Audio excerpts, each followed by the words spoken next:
Students हम calculate करेंगे मास and moles किसी एलिमेंट के, ठीक है, और वो हम फाइंड करेंगे किसी कंपाउंड में से किसी उसके एक एलिमेंट के मास और मोल्स फाइंड करेंगे, ठीक है। अब हम देख लेते हैं कि किस तरह से ये यहाँ प्रॉब्लम स्टेटमेंट हमें दी हुई है कि what are the mass and moles of sulphur, ठीक है, in 50 grams of sulphuric acid. यानी कि सल्फ्यूरिक एसिड क्या होता है? सल्फ्यूरिक एसिड एक कंपाउंड होता है जिसका फॉर्मूला, केमिकल फॉर्मूला होता है H2SO4, H hydrogen, S sulphur, O oxygen, S यानी सल्फर, ठीक है। तो इसमें से जो सल्फर है हमने फाइंड करना है कि अगर 50 ग्राम्स हमें सल्फ्यूरिक एसिड दे दिया जाए तो इसके अंदर सल्फर के मोल्स कितने होंगे, सल्फर का मास कितना होगा। अब मास क्या होता है कि हम अमाउंट को जब वजन के एतबार से मेजर करते हैं तो हम उसको मास कहते हैं, ठीक है।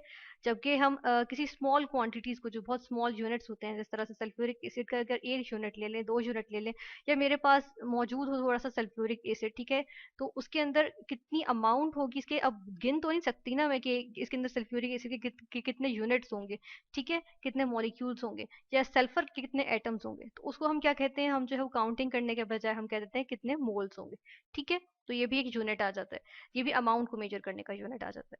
तो हम देख लेते हैं कि मास और मोल्स हम सल्फर के फाइंड करेंगे, ठीक है।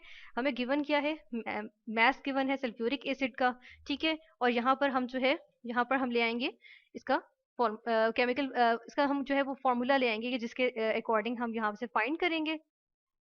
जैसा कि यहाँ पे हम जो है वो फॉर्मूला ले आते हैं, ठीक है। अब जिस तरह से ये है कि नंबर ऑफ मॉलिक्यूल्स, ठीक है, नंबर ऑफ मॉलिक्यूल्स फाइंड करने के लिए क्या होता है कि मास इन ग्राम्स हम फाइंड करते हैं, ठीक है, मास इन ग्राम्स लिखते हैं, उसको डिवाइड करते हैं मोलर मास से, ठीक है, और उसके आगे क्या करते हैं, उसके आगे हम मल्टीप्लाई करते हैं, क्या चीज मल्टीप्लाई करते हैं, इसके आगे हम Avogadro's number of particles multiply करते हैं। लेकिन यहाँ पे एवोगैड्रोस नंबर ऑफ पार्टिकल्स का हम यहाँ पे वैल्यू लिखते हैं, ठीक है, जो कि होती है 6.02 एक्सपोनेंशियल 23, ठीक है, ये वैल्यू होती है। और इसके साथ हमारे पास यूनिट आता है मोल, ठीक है, पर मोल आ जाता है, ठीक है। यानी कि पर मोल इतने जो है वो हमारे पास नंबर ऑफ पार्टिकल्स होते हैं, जिस तरह से हम यहाँ मॉलिक्यूल्स कह रहे हैं तो नंबर ऑफ मॉलिक्यूल्स होते हैं, ठीक है। अब अगर सल्फ्यूरिक एसिड की हम इसमें वैल्यूज पुट करें तो हम कह सकते हैं कि मास क्या आ जाएगा, यहाँ हम साइड पे हम देख लेते हैं कि m मतलब स्मॉल m मतलब मास, ठीक है, वो क्या है हमारे पास 50 ग्राम्स, ठीक है। कैपिटल एम देख लेते हैं, उसको हम कह देंगे मॉलिक्यूलर, सॉरी मोलर मास, ठीक है। अब मोलर मास हम फाइंड कर लेते हैं। मोलर मास किस तरह से फाइंड किया जाता है कि हम लिखेंगे, पहले इसका केमिकल फॉर्मूला लिखते हैं H2SO4, ठीक है, इसमें से फाइंड करेंगे। एच का मोलर मास होता है 1, 1 इंटू 2 करेंगे क्योंकि 2 हाइड्रोजन है तो यहाँ पे 2 आ जाएगा। ऐड कर देंगे नेक्स्ट एलिमेंट का यानी सल्फर का, सल्फर का कितना होता है 32, 32 आ जाएगा। प्लस ऑक्सीजन है, आगे आगे ऑक्सीजन आ जाएगा, 16 होता है ऑक्सीजन का, लेकिन 4 ऑक्सीजन है तो हम 4 से मल्टीप्लाई कर देंगे, ठीक है। फिर इसके बाद हम क्या कर लेते हैं, पहले इसको थोड़ा सा इस तरफ को मूव कर लेते हैं, ठीक है, यहाँ से थोड़ा इधर ले आते हैं, ठीक है। अब हम इसको जब सबको ऐड करेंगे तो हमारे पास अमाउंट आती है 98 ग्राम्स पर मोल, ठीक है। इसका मोलर मैस आ गया। मोलर मैस मतलब कि एक मोल जो क्वांटिटी होती है ना, जो अमाउंट है हमारे पास एक मोल, उसके अंदर 98 ग्राम्स होते हैं सल्फ्यूरिक एसिड के, ठीक है। इसके बाद हम यहाँ पर ये वैल्यूज पुट कर देते हैं, ठीक है। मैस हमारे पास क्या था, मैस हमारे पास था 50 ग्राम्स, 50 ग्राम्स लिख दिया, ठीक है। डिवाइड किया किसके साथ, मोलर मैस, मोलर मैस क्या है 98 ग्राम्स पर मोल के साथ, ठीक है। मल्टीप्लाई कर दिया किसके साथ, हमारे पास जो एवोगैड्रोस नंबर ऑफ पार्टिकल्स है, ठीक है। यहीं से हम इसको कॉपी कर लेते हैं, यहाँ से इसको कॉपी किया, ये पेस्ट कर दिया, ठीक है। ये हमारे पास इसकी वैल्यू आ जाएगी, ठीक है। अब इसको यहाँ से पहले हम इसके यूनिट्स देख लेते हैं कि ग्राम्स, ग्राम्स से कैंसिल होंगे न्यूमरेटर डिनोमिनेटर, इसी तरह मोल्स जो है वो मोल से कैंसिल आउट हो जाएंगे, ठीक है। बाकी की हम जो है यहाँ पर कैलकुलेशन कर लेते हैं। जिस तरह से क्या मौजूद है हमारे पास 50 है, डिवाइड करेंगे किसके साथ 98 के साथ, ये आया हमारे पास आंसर, उसको मल्टीप्लाई कर देंगे एवोगैड्रोस नंबर ऑफ पार्टिकल्स यानी कि 6.02 एक्सपोनेंशियल 23 से, ठीक है। तो ये हमारे पास जो है वो आंसर आ गया यानी कि 3.07 एक्सपोनेंशियल 23। तो हम यहाँ पर लिख देते हैं कि हमारे पास आंसर आया 3.07 into 10 raise to the power 23, ठीक है। और ये क्या चीज आए हैं, ये नंबर ऑफ मॉलिक्यूल्स आए हैं जो कि 50 ग्राम्स सल्फ्यूरिक एसिड में मौजूद होंगे, ठीक है। अच्छा, इसके आगे हमने तो फाइंड करने सल्फर के, ठीक है ना, सल्फर के फाइंड करने। तो हम देख लेते हैं कि सल्फर का मास और मोल्स फाइंड करने के लिए हम देख रहे हैं कि सल्फ्यूरिक एसिड के केमिकल फॉर्मूला में हम देखेंगे तो सल्फर जो है वो एक ही एटम मौजूद है। ठीक है, हम देख रहे हैं कि यहाँ पर हम इसको मेंशन करते हैं कि हमारे पास क्या यहाँ डेटा मौजूद है कि हमें पता है कि 1 मॉलिक्यूल होगा किसका, ऑफ सल्फ्यूरिक एसिड। ठीक है, यानी कि H2SO4। तो इसके अंदर हम देख रहे हैं कि कितने इसके अंदर जो है वो सल्फर है, एक एटम है। ठीक है, एटम ऑफ सल्फर। ठीक है, एक सल्फ्यूरिक एसिड के एक मॉलिक्यूल के अंदर, ये एक मॉलिक्यूल है ना, इसके एक मॉलिक्यूल के अंदर एक सल्फर एटम मौजूद है। ठीक है, तो हम देख लेते हैं कि अगर हमारे पास 50 ग्राम सल्फ्यूरिक एसिड है, यानी कि 3.07 into 10 raise to the power 23 मेरे पास मॉलिक्यूल्स हैं, तो हमारे पास यहाँ पर तब कितने एटम्स होंगे? अगर 3.07 into 10 raise to the power 23 molecules होंगे सल्फ्यूरिक एसिड के, इसको हम यहीं से कॉपी कर सकते हैं। ठीक है, यहाँ से उठा लेते हैं इसको, कि अगर मेरे पास इतने ही जो है वो नंबर ऑफ मॉलिक्यूल्स हों किसके, सल्फ्यूरिक एसिड के। ठीक है, यहाँ पर हम मेंशन करते हैं कि 3.07 एक्सपोनेंशियल 23 मॉलिक्यूल्स हो मेरे पास, किसके हों, सल्फ्यूरिक एसिड के, ऑफ सल्फ्यूरिक एसिड। तो हम कह रहे हैं कि एक मॉलिक्यूल था सल्फ्यूरिक एसिड का, तो उसमें एक ही एटम था सल्फर का।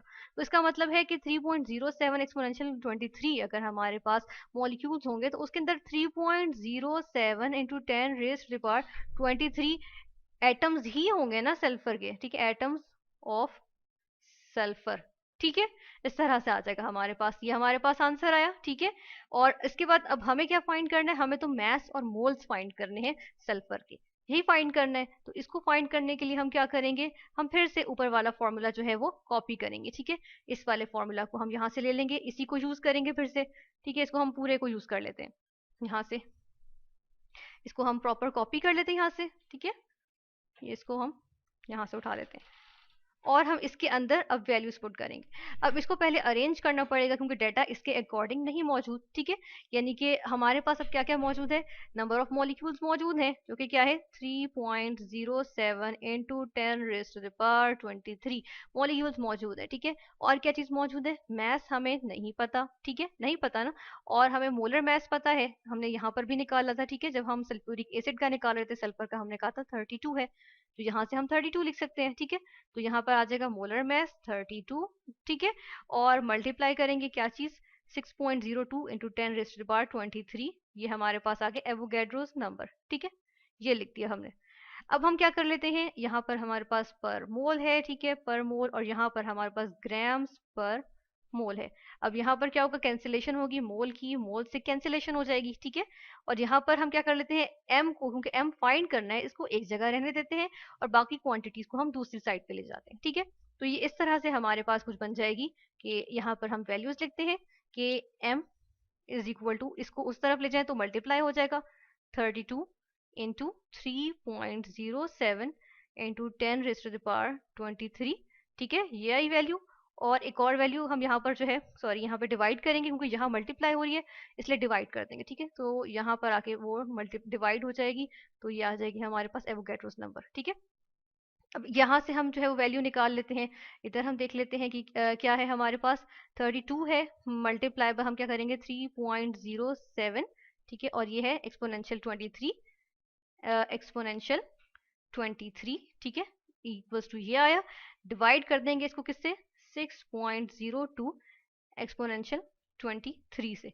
ठीक है, तो इक्वल्स टू आएगा तो 16.32 आ जाएगा। ठीक है, यानी कि मैथ हमारे पास क्या आ रहा है, 16.32 ग्राम्स आ गए हमारे पास, क्योंकि ग्राम्स यहाँ से बचे थे ना। ठीक है, तो ये हमारे पास आ गए ग्राम्स। ठीक है, और ये क्या है, मैस आ गया, यहाँ पे हम लिख देते हैं कि ये मैस आया। ठीक है, सल्फर का है, ऑफ सल्फर, एस मतलब सल्फर। ठीक है, अब यहाँ से मोल्स फाइंड करने हैं, तो मोल्स फाइंड करना तो आसान है, किस तरह से, कि हमें पता है कि आगे फॉर्मूला क्या होता है, number of moles, N O मतलब नंबर। ठीक है, number of moles is equal to mass. ठीक है, ग्राम्स में हम मैस लेते हैं, divided by molar mass, molar mass. ठीक है, तो यहाँ पे हम जो है वो किस तरह से निकालेंगे, वैल्यूज पुट कर देते हैं, मैस क्या आ रहा है 16.32। ठीक है, ग्राम्स, और मोलर मैस क्या है 32 ग्राम्स पर मोल है, जो हमने ऊपर हमने देख लिया था, ठीक है। तो इसकी हम कैलकुलेशन कर लेते हैं, यहाँ से हम निकाल लेते हैं कि हम कहते हैं 16.32, ठीक है। इसको हम ठीक कर लेते हैं, 16.32 डिवाइडेड बाय 32 इक्वल्स, ये हमारे पास आ गया 0.51, ठीक है, 0.51। और ये क्या है, यहाँ पर हम देख रहे हैं कि फिर से ये ग्राम्स ग्राम से कैंसिल हो गया, मोल डिनोमिनेटर के भी डिनोमिनेटर में था, इसलिए ये ऊपर चला जाएगा न्यूमरेटर में, ठीक है। और यहाँ पे हमारे पास आ जाएंगे मोल्स, ठीक है। तो हम क्या कह रहे हैं कि नंबर ऑफ मोल्स सल्फर के हमारे पास आ जाएंगे यहाँ से, ये हमारे पास आ गए number of moles of sulphur, ठीक है।